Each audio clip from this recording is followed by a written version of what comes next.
السلام علیکم ورحمۃ اللہ وبرکاتہ۔ سوال ہے، کیا یعقوب علیہ السلام کے جسم میں نعوذ باللہ کیڑے پڑے تھے؟ یہ بات ہمارے دوست اور بہت سے اساتذہ کرتے ہیں، مگر میرے دل کو اچھی نہیں لگتی، یہ بات سننے کی ہمت نہیں ہے، تو کیا یہ بات درست ہے؟ وعلیکم السلام ورحمۃ اللہ وبرکاتہ۔ جناب ایوب علیہ السلام اللہ تعالیٰ کے بہت زیادہ برگزیدہ اور بڑے پیارے پیغمبر تھے۔ قرآن مجید سورۃ الانبیاء آیت نمبر 83، وَأَيُّوبَ إِذْ نَادَى رَبَّهُ أَنِّي مَسَّنِيَ الضُّرُّ وَأَنْتَ أَرْحَمُ الرَّاحِمِينَ، اور ایوب جب انہوں نے اپنے رب کو پکارا کہ بے شک مجھے تکلیف پہنچی ہے اور تو بہت زیادہ رحم کرنے والوں میں سے سب سے زیادہ رحم کرنے والا ہے۔ تو اس آیت کریمہ کی تفسیر آپ اگر تفسیر نگاروں نے جو لکھی ہے دیکھیں، اور اسی طرح سورہ صاد میں جو ان کا واقعہ آیت نمبر 43 میں موجود ہے، 41 سے 44 تک، وہ بھی آپ سامنے رکھیں۔ اکثر مفسرین نے لکھا ہے یہی جو تفسیر آپ کے اساتذہ بیان کر رہے ہیں کہ ان کے جسم میں نعوذ باللہ کیڑے پڑ گئے اور اس طرح کی کیفیت۔ تو یہاں بڑی عجیب بات ہے جس کا رد دکتور محمد بن محمد رحمہ اللہ نے اپنی کتاب الاسرائیلیات والموضوعات فی کتب التفسیر میں بڑے احسن انداز سے کی ہے، اور ساتھ انہوں نے کہا ہے کہ حافظ ابن کثیر رحمہ اللہ جنہوں نے تفسیر ابن کثیر لکھی ہے، یقیناً وہ التفاسیر ہے، لیکن اس کے اندر جو ایوب علیہ السلام کے متعلق ان کے نامناسب کلمات ہیں، ان کے متعلق جو نازیبہ تفسیر کی گئی ہے، اس کے متعلق ڈاکٹر محمد بن محمد رحمہ اللہ نے بڑا تفصیل کے ساتھ اس کا جائزہ لیا ہے، اور ساتھ کہا ہے کہ حافظ ابن کثیر ایسا کرتے نہیں ہیں، لیکن یہاں انہوں نے ایسا کیوں کیا، تو اس پر انہوں نے کافی اچھا نوٹس لیا ہے۔ تو یہ کئی تفسیر کرنے والے مختلف مسالک کے لوگ انہوں نے اس طرح کی اسرائیلی روایات جو ہے ذکر کی ہیں، تو یہ بڑی تفصیل کے ساتھ یہاں کئیوں نے لکھا ہے۔ کچھ نے کہا کہ آپ کی بیماری اور سارے بدن میں جو ہے جذام کوڑ پڑ گیا تھا، ان کے دل اور زبان کے سوا نعوذ باللہ کوئی چیز سلامت نہ رہی، اللہ کا ذکر جو ہے وہ ان کے لیے مشکل ہو گیا، اور اسی طرح جو ہے لوگ ان سے نفرت کرنا شروع ہو گئے، جسم ان کا اتنا جو ہے وہ عجیب ہو گیا کہ ان کو نعوذ باللہ وہ کوڑے والی جگہ پر پھینک دیا گیا، لوگ ان سے متنفر ہو گئے، خاندان سارے چھوڑ کر چلے گئے، صرف ان کی اہلیہ ساتھ دینے والی۔ پھر وہ تھا کتنا یہ عرصہ، کچھ نے 7 سال لکھا ہے، کچھ نے چند مہینے لکھے ہیں، کچھ نے جو ہے 17-18 سال بھی لکھا ہے۔ تو یہ حافظ ابن کثیر اور دیگر کئی مستند اور بڑے بڑے علماء کرام نے اپنی تفاسیر میں ان باتوں کا ذکر کیا ہے۔ تو یہ باتیں ایک جگہ رکھیے، رسول اللہ صلی اللہ علیہ وسلم سے ایک حدیث اور قرآن مجید میں 2-3 آیات، یا جہاں بھی ایوب علیہ السلام کا 2 جگہ ذکر، سورۃ الانبیاء اور سورۃ صاد میں، اس کے علاوہ چوتھی کوئی بھی چیز قرآن و حدیث سے نہیں ملتی ایوب علیہ السلام کے متعلق۔ وہ روایت کون سی ہے نبی علیہ السلام کے حوالے سے جو ہے وہ میں ذکر کر دیتا ہوں تاکہ معلوم ہو۔ صحیح بخاری حدیث نمبر 3391 ہے، آپ صلی اللہ علیہ وسلم ارشاد فرماتے ہیں، بینما ایوب یغتسل عریانا خر علیہ رجل جراد من ذهب فجعل يحثي في ثوبه فناداه ربه يا أيوب ألم أكن أغنيتك عما ترى قال بلى يا رب ولكن لا غنى لي عن بركتك۔ ایوب علیہ السلام کپڑے اتار کر غسل فرما رہے ہیں، غسل کے دوران ہی ان کے اوپر جو ہے سونے کی ٹڈیوں کا ایک لشکر آ گرا۔ ایوب علیہ السلام ہاتھوں کو دونوں بھر کر، اسے کہتے ہیں لپ بھر کر، تو دونوں ہاتھ بھر کر اسے اپنے کپڑے بھرنے لگے۔ انہوں نے اس کیفیت میں جب ان کو اللہ تعالیٰ نے دیکھا تو آواز دی، اے ایوب کیا میں نے تمہیں اس سے غنی نہیں کر دیا جو تم دیکھ رہے ہو؟ انہوں نے کہا کیوں نہیں، تیری عزت کی قسم، لیکن میرے لیے تیری برکت سے کس طرح بے پرواہی ممکن ہے۔ تو یہ حدیث اور سورہ صاد اور سورۃ الانبیاء کی جو آیات ہیں ایوب علیہ السلام کے ذکر کے حوالے سے، ان کے علاوہ چوتھی جو بھی چیز بیان کی جائے وہ ہر اعتبار سے 100% غلط ہے۔ ایک مسلمان کا عقیدہ ہونا چاہیے انبیاء کرام علیہم الصلاۃ والسلام پر ایمان اور ان کا احترام ان کی شان میں کسی قسم کی ایسی بات نہ کریں جس کے ساتھ اسلام کا نقصان ہو۔ اب یہ دیکھیں اسلام کا نقصان کیسے ہے۔ ایوب علیہ الصلاۃ والسلام اللہ کے پیغمبر ہیں کہ اللہ تعالیٰ نے ان کو تبلیغ کے لیے بھیجا ہے، تو اللہ تعالیٰ کسی بھی پیغمبر کو ایسا نہیں کرتا، ایسی کیفیت میں مبتلا نہیں کرتا جس سے لوگ متنفر ہوں، بلکہ حدیث ہرقل اگر سامنے رکھیں تو اس سے پتہ چلتا ہے کہ اللہ تعالیٰ جو اونچا نسب ہوتا ہے نا، اس سے انبیاء کو مبعوث کرتا ہے تاکہ کسی قسم کی کوئی ان کو اس حوالے سے پریشانی نہ ہو۔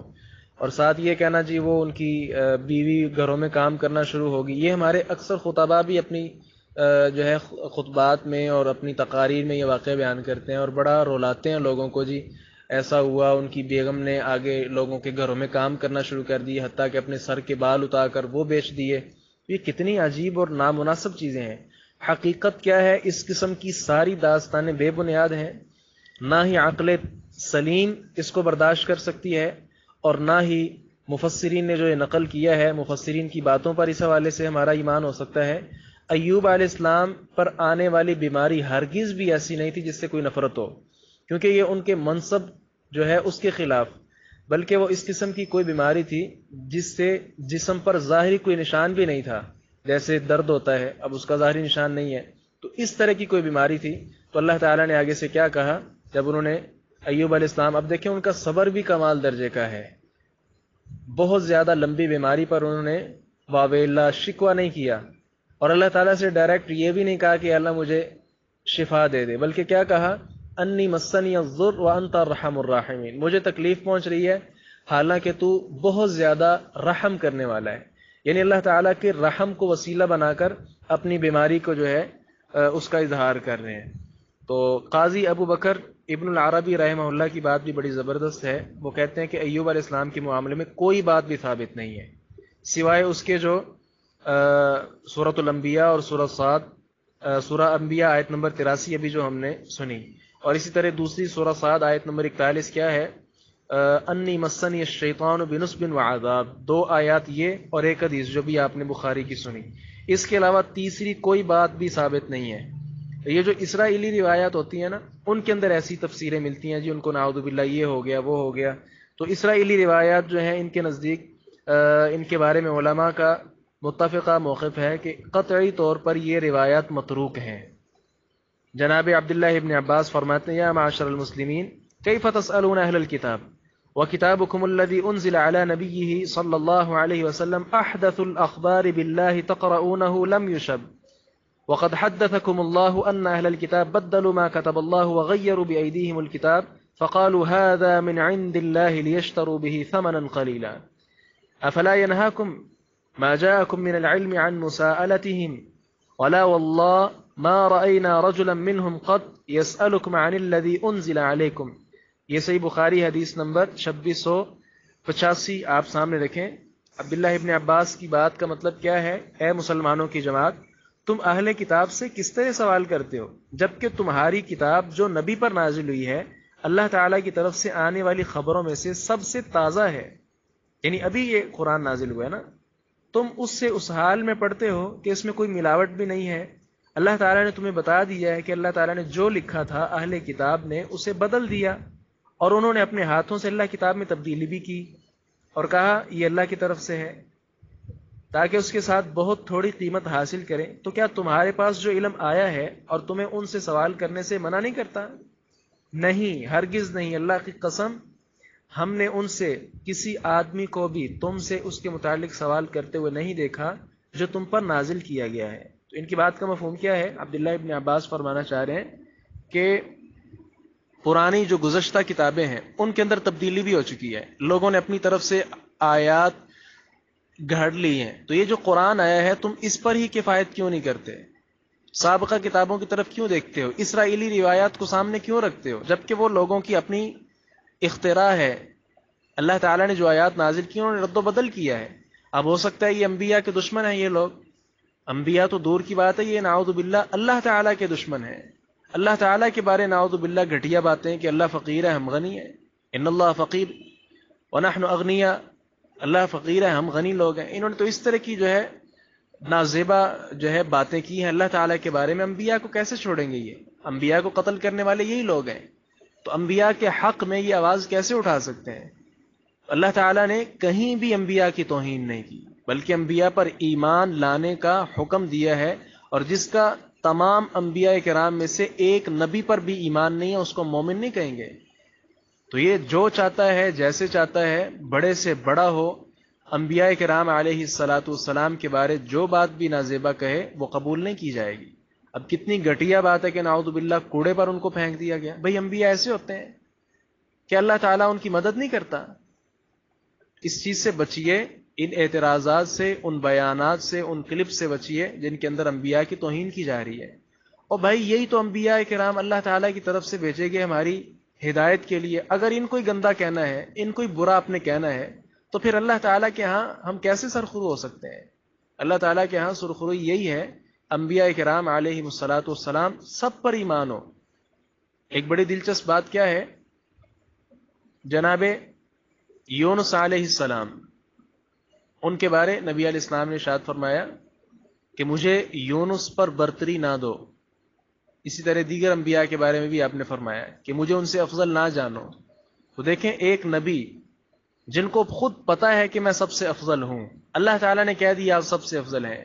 تمام امت کا اس بات پر اجماع ہے کہ ہمارے پیارے پیغمبر محمد صلی اللہ علیہ وسلم تمام لوگوں سے بہتر ہیں، لیکن پھر بھی آپ دیکھیں انبیاء کا کتنا احترام کر رہے ہیں کہ وضاحت کر رہے ہیں کہ مجھے ان سے افضل نہ جانو۔ نبی صلی اللہ علیہ وسلم جو سب سے افضل ہیں، وہ کس طرح ایک ایک نبی کا احترام کر رہے ہیں، اور ہمیں اس بات کی تلقین ہے کہ ہم بھی ان کا احترام کریں۔ چلیں، ہم ان کے امتی نہیں ہیں لیکن وہ نبی تو ہمارے ہیں۔ اللہ تعالیٰ نے جو انبیاء بھی نازل کیے، بھیجے ہیں، مبعوث کیے ہیں، اور ان پر شریعت نازل کی ہے، وہ ہمارے سر کے تاج ہیں۔ انبیاء کرام علیہ الصلاۃ والسلام کی قدر کرنا جانیے، سیکھیے۔ کسی نبی کے بارے بھی نازیبا کلمات بہت بڑی بات ہوتی ہے، اور کل قیامت کے دن وہاں ہم نے سب نے پیش ہونا ہے۔ وہ کیسا منظر ہوگا جب ہم وہاں گواہی دے رہے ہوں گے جی ہم نے ان کے بارے میں یہ بات کہی تھی۔ کتنی شرمناک بات ہے یہ۔ تو جتنے تفسیر نگاروں نے یہ باتیں لکھی ہیں قطعی طور پر غلط ہیں، 1% بھی ان کے اندر سچائی نہیں ہے۔ آج کل بھی جتنے خطباء اور واعظین بڑے جو ہے عجیب انداز بنا کر، لوگوں کو رولانے والا انداز بنا کر اس طرح کی باتیں کرتے ہیں، تو لوگوں کے اندر بھی احساس اور شعور پیدا ہونا چاہیے کہ ہمارے خطیب صاحب، مولوی صاحب کون سی بات کر رہے ہیں۔ بہرحال اس طرح کی باتوں سے کلی طور پر اجتناب کیا جائے۔ حقیقت یہی ہے کہ ایوب علیہ الصلاۃ والسلام کتنے پیارے اور برگزیدہ پیغمبر ہے کہ اللہ تعالیٰ کی طرف سے آزمائش آتی ہے، اس پر صبر کر رہے ہیں، اتنا صبر کر رہے ہیں۔ تو کیا وہ بیماری ایسی تھی کہ جس وجہ سے ان کو کوڑے میں پھینک دیا گیا اور سارے لوگ دور ہو گئے؟ ایسا نہیں تھا۔ انبیاء کرام علیہ الصلاۃ والسلام لوگوں کو جوڑنے والے ہیں، توڑنے والے نہیں ہیں۔ نفرتیں وہ پھیلا نہیں سکتے، تو ان کا جسم ایسا کیسے ہو سکتا ہے کہ لوگ اس سے نفرت کر کے ان سے ہی بیٹھنا جو ہے گوارا نہ کریں؟ تو یہ چیزیں ساری کی ساری جھوٹ پر مبنی ہیں، اگرچہ جس بھی بڑے عالم دین نے بیان کی ہیں۔ اس سے خبردار ہوا جائے۔ ایوب علیہ الصلاۃ والسلام کے بارے جنہوں نے بھی ایسی باتیں لکھی ہیں، اپنے خطابات میں کہی ہیں، ان کو اللہ تعالیٰ سے سچی توبہ کرنی چاہیے۔ السلام علیکم ورحمۃ اللہ وبرکاتہ۔